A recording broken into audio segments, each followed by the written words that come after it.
I'm Nate, this is Shootfish Productions, and recently I've done a video on this Daisy 922 Powerline, and I didn't realise I didn't do my research properly. I thought I'd fixed it and I hadn't, so if you want to find out about all my errors and that and how I fixed it properly and turned this into what I thought was a toy, turned it into a really good rifle to shoot. So if you want to see more on how to do the fix, keep watching.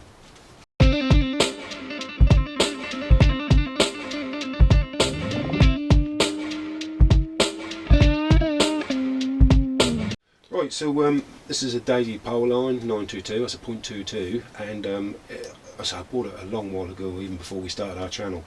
I thought it was a bit of a toy gun. I thought I'd fixed it and I was doing like 1 foot-pound. Anyway, so this was from about 1980. So after the video, we got quite a few hits for us. Like a couple hundred is a good rush of hits. Especially when we first put something out. You know? Yeah. Well, you know, some of our videos take off, but we're a pretty niche channel. We don't really expect normally much. takes about a year to get into the thousands. Yeah. Average video, and then the odd one will take off like a rocket for some reason. Yeah. Anyway, so we obviously just a picture of, I think, people with their nostalgia. And our percentage of American viewers days is still above the UK. I checked it again, that's quite a bit above, which I find unusual, but I thank you very much to all the overseas viewers.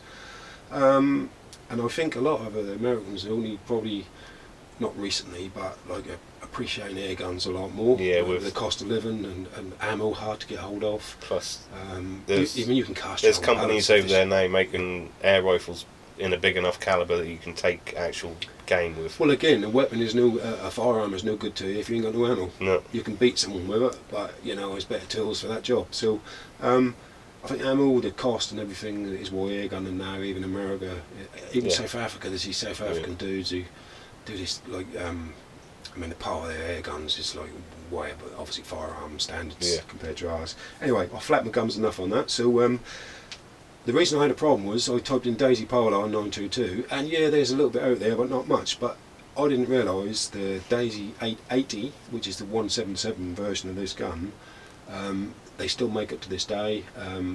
Most kids in America, anyway. I mean, this is pretty new to me.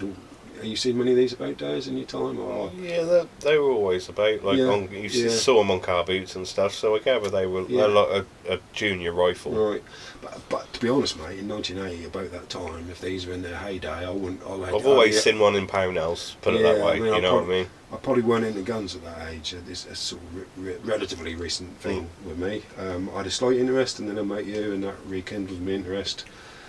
You were still currently into it. So anyway, flapping my gums, like I said. Now, I felt really embarrassed after that video because no one even made any comments and said, mate, you got it all wrong. Because when I'd done some research, there was people shooting at 20 yards with it. Some guy said he shot rabbits with it, that was pulling 9 foot-pound and stuff. And I was thinking, well, I haven't fixed this gun at all. That's what happened, and I felt really embarrassed. So I thought, right, I'll do a new video. All I'd done, the fix took me literally 15 minutes. I got it from another guy on YouTube, but he didn't advertise it as a Daisy Powerline fix, and I think if he did, his video would have got a lot more views. So I'm going to show the fix right now, what I've done, how I fixed it, and I didn't like lubricate everything when I put it back together. I was in a rush to see did it work. Blown away, transformed it from what I thought was a toy into, that's probably going to be my favourite backyard plinker, because you don't have to give it 10 pumps, you can give it like 4 pumps. I gave it a quick par test and I pulled 6 foot-pound, and that was without lubing anything up. So I'm going to take it to bits now. I'll show you what I've done. Also what I've done, I made custom made, sort of copied the original magazine. So that's a 5-shot mag, or they call them pellet clips. And I also done a single shot mag and a manual insert bit, so you just stick that in. So a little tray.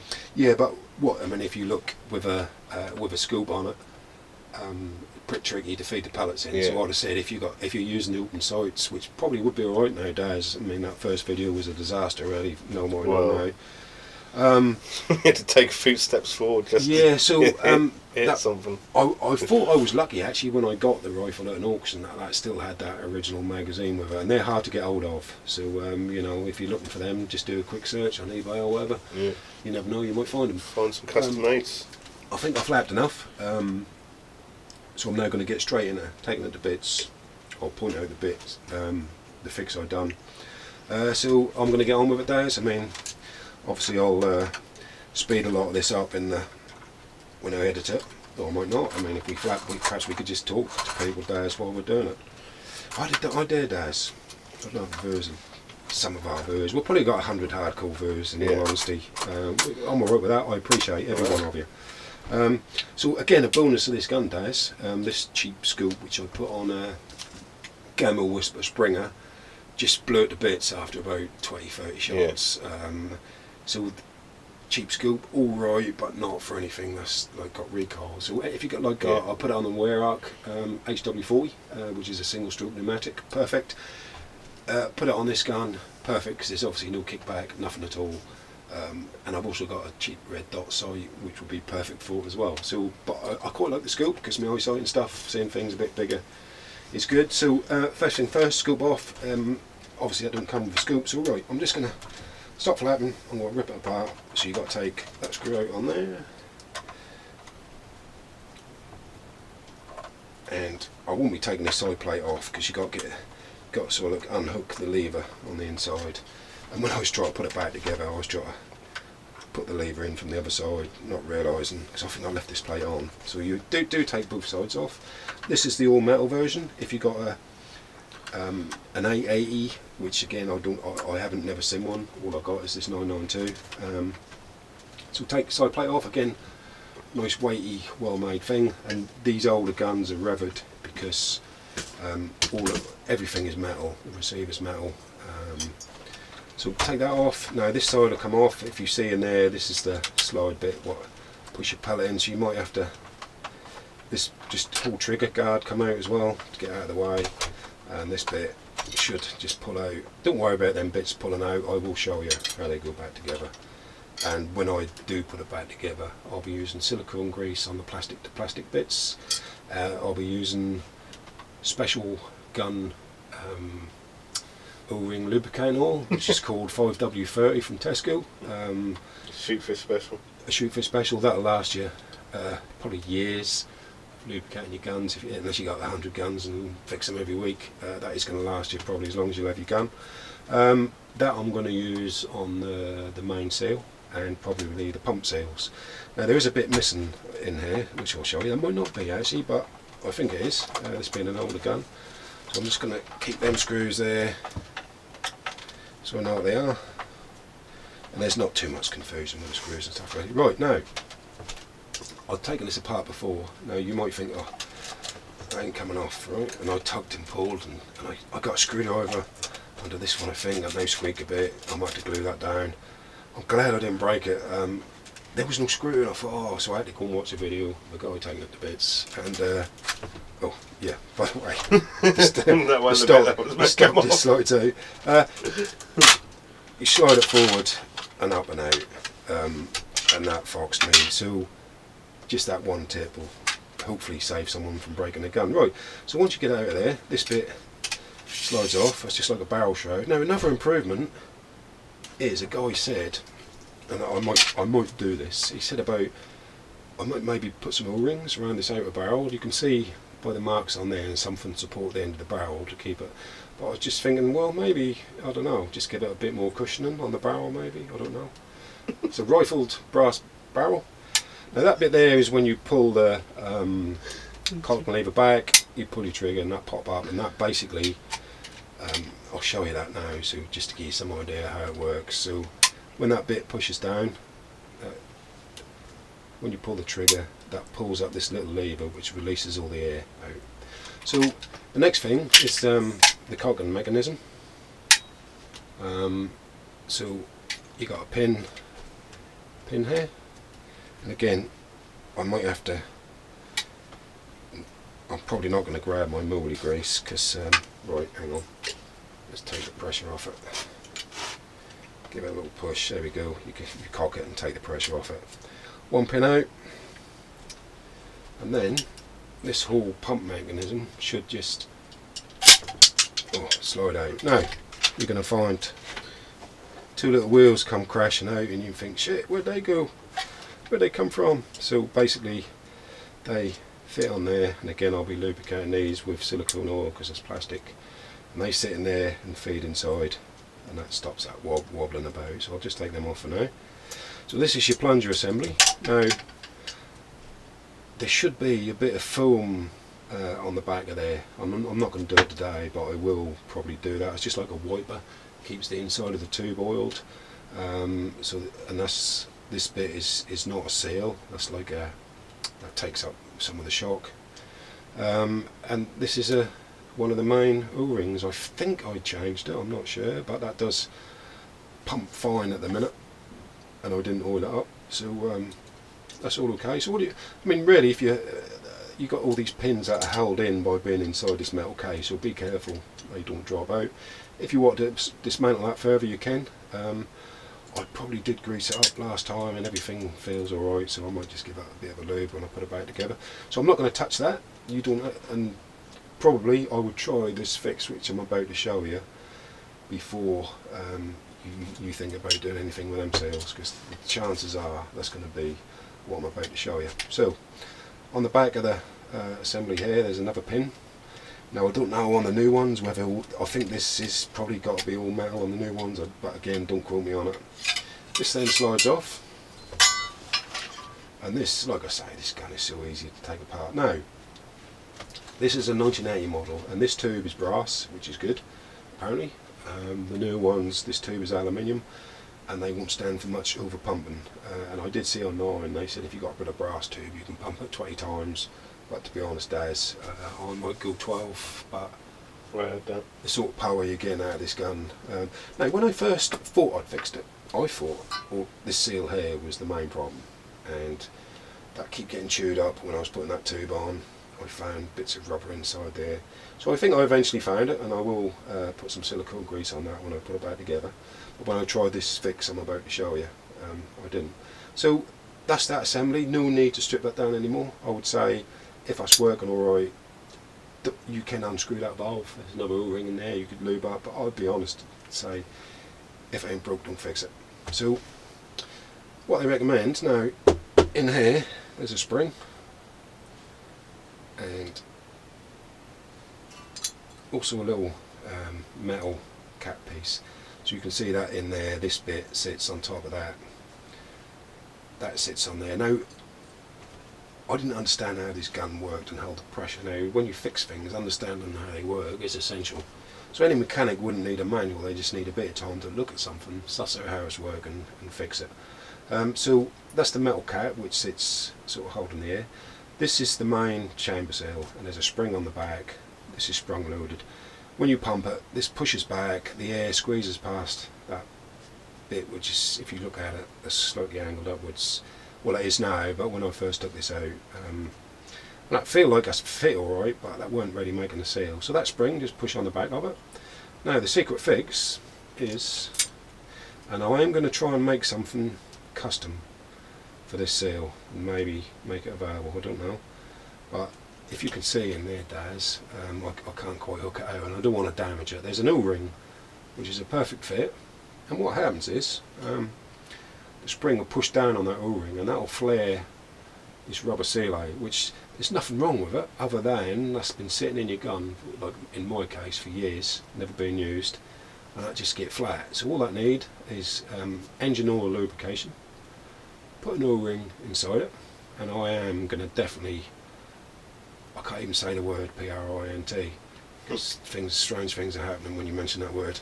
So I'm probably going to make out of rubber a little insert, that drop in there, maybe a better fit, a flat back edge so the spring fit on it better. So and basically that is the fix, putting that O-ring inside that, and that went from £1 to £6 foot without lubing it up or anything. Shocking. Okay, so that's the fix. I'm just going to give this little metal bit a clean, so I'm now going to put this back together really quick. Okay, so engine oil, special gun engine oil from Tesco, 5W30, apparently on O-rings and rubber, that is the thing. And they say to use silicone on leather dies, and you think that's seen back to front, doesn't it? But right. That's like using ceramic on cars though, isn't it? That's like technology Always going forward. So they do say, yeah, technology, mate, to clean this tube out. So I'm not gonna go mental. You could, you know, do this a bit better. What I am going to do, I'm going to give that a squirt. Now this is cheap electrical contact spray, brilliant stuff. I use it on my mixer, my guitars and everything. But what I've noticed is it's a fast evaporating cleaner. Doesn't leave any residue, so I'm going to try it on this. I'm sure that won't do it any harm. Some people use WD, some people use special gun cleaning shit. I'm just going to use electrical cleaner. It's a bit smelly, so use it in open air or straight to fan. I'm going to just give it a quick wipe and a clean. I'm happy with that. So I've got that engine oiled. I'm going to use silicone grease on this seal here because that doesn't move. That's not a move and that doesn't need lubrication. That just needs sealing. I think the silicone will probably help keep it, you know, sort of pristine. It smells quite nice actually, that electrical cleaner. That do, don't I? I say it's fast evaporating. I don't know what's in it. I was expecting something like brake clean. No. and do you know what, mate? This surprised me. The cheapest place I could get it was Halfords, and I'm not getting paid by them because I don't particularly got any affinity with them. And after I put that spring back in first. Yeah, I was just checking that fit, Daz. I was just checking that fit, and I would say that is, I will put some extra lube on the inside of this to stop it shredding it as it go in.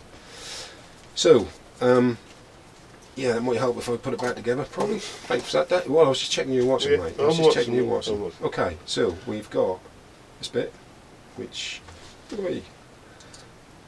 pushes in there. Oh, like a glove. And then this goes on. Very gentle there because now that springs up. So what you got to do? Right, don't start the video. Yeah, and then I push that down. And then put your pin in. And put my pin in. So I ain't got to edit the phone call. Right, we've eventually got there. I've been faffing about. Yeah, anyway, done it. Put this back on. At some point, let's say I might have a play around with it. So this is held on with all the screws that hold the casing on and stuff, so you ain't got to do nothing with that. Just make sure the holes line up when you put that bit on. You can put this stock on now on the back. So I love how this gun comes apart once you suss out how it does actually come apart. So that goes in the back there. So on this, again I'm going to give it engine oil. Oh, everywhere. Right. Sploosh. Now normally there should be a sponge on the back here which helps with relubricating it. So what I'll do, I'll just make sure I lubricate it often. At some point I might put a sponge on, I don't know. So that feeds in there. Well, before we do that, we'll just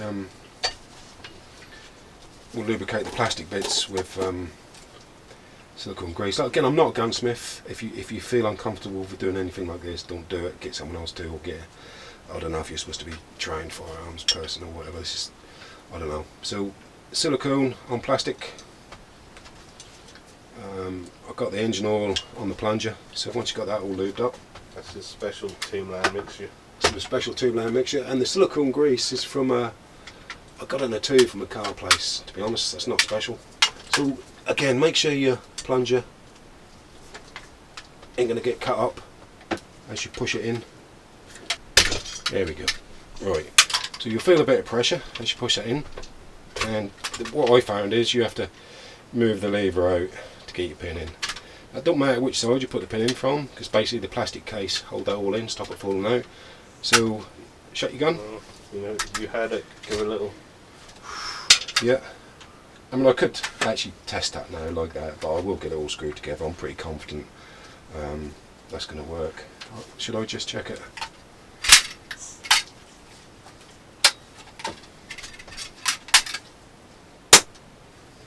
It's looking good. One pump. One pump chump. I'm a one pump chump.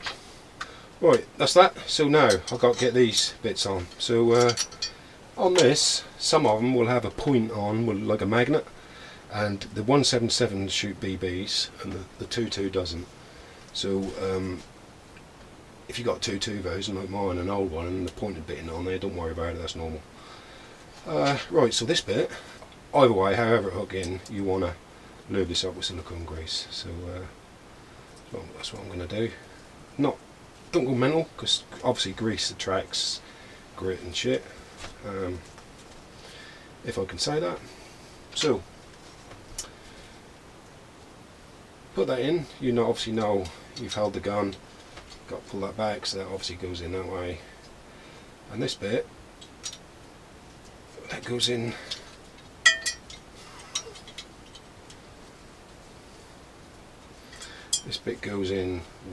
from the top like that. So there we have it. Just make sure that move. Yeah, push that back bit down, otherwise you're going to struggle. That's what you got to do. That's why I was struggling. So push that back bit down. Make sure that's flat in, then you can push that bit into the barrel. Just leave that there in place now. Like I say, the trick is to make sure that back bit is down. Get the other side. Oh, hang on. Missing a bit. Who spotted it? Trigger. Might help to fire the gun. So this bit, trigger guard bit. Your trigger guard, yeah. So that bit just literally clips in, slides in. There's a couple little slots there. There we go. Stays in place. Like I say, that compared to the Crossman 1077, this gun's a pleasure to work on. Everything is metal. Once you get the hang of it and know where everything go, everything's hunky dory. So right, I'm going to get these screws in. So yeah. So all the little screws in your metal side plates. After having this gun for so long and never really using it because I thought that was like a kid's toy, once I've done my research, I'll tell you what, mate, I'm so chuffed. I just whipped this out of the cupboard the other day because we wanted a video idea. And now, like I say, mate, I think I'm going to be using this loads, especially if there's no pump up more than the 6 foot-pound, which I just done a quick try on, and I'm sure it will, mate, because I was like, wow, yeah. Right, so can dress up as John Wayne for Halloween this year. Mate, I can't wait. So, I think you have to put this together actually on the gun. You've got to slide it on, but you've got to clip it together first. Very good, Daz. Boom, shaka shaka. So, yeah, my channel's not recommended for OCDs. I might cut that out because people might take offence. I think real people watch our channel, to be honest. Old schoolers. Right. Boom, ba boom, boom. Oh yeah, I might have to set the scope up again, I don't know. Hopefully I won't be that far out. I won't be from left to right anyway, so... right.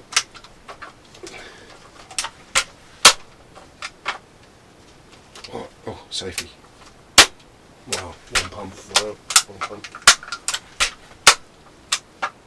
I must admit that action feel a lot smoother. It sounds like the pop's got a little bit more kick to it as well. Yeah. Even after one pump. Yeah.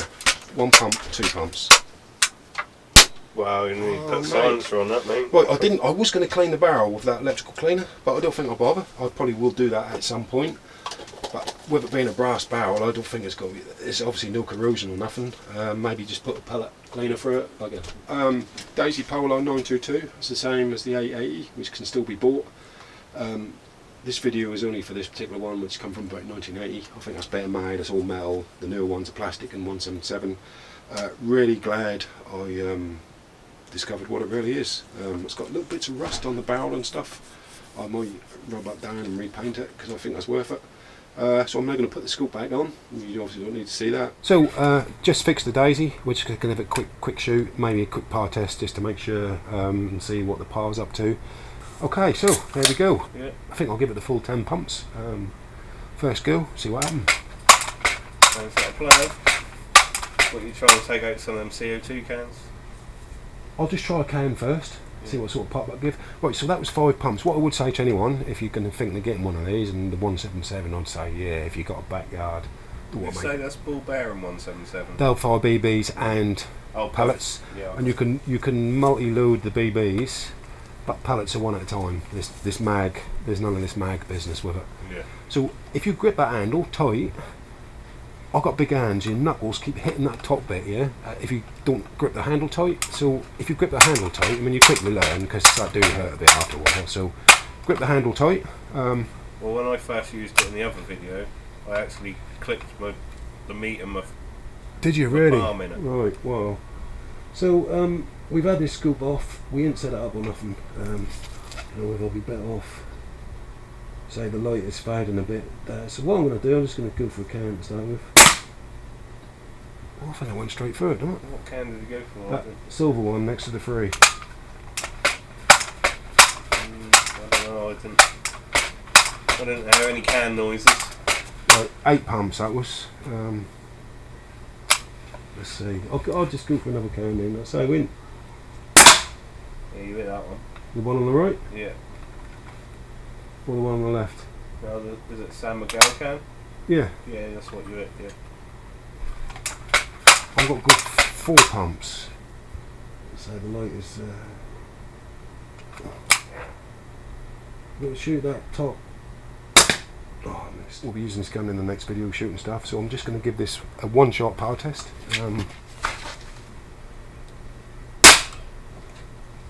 Wow. 6.45, that's alright, that's exactly right. That is good. It's alright, isn't it? For a little Daisy. Yeah. That's 2.2. It's a heavy old pellet. I think the lighter pellets might be better. But I'm happy with it. I've done the fix. I'll reset the sights up. And then we'll be back on the next video shooting it. Stay tuned for the shooting stuff. Shite. What do we call it nowadays? Shooting shit. Yeah.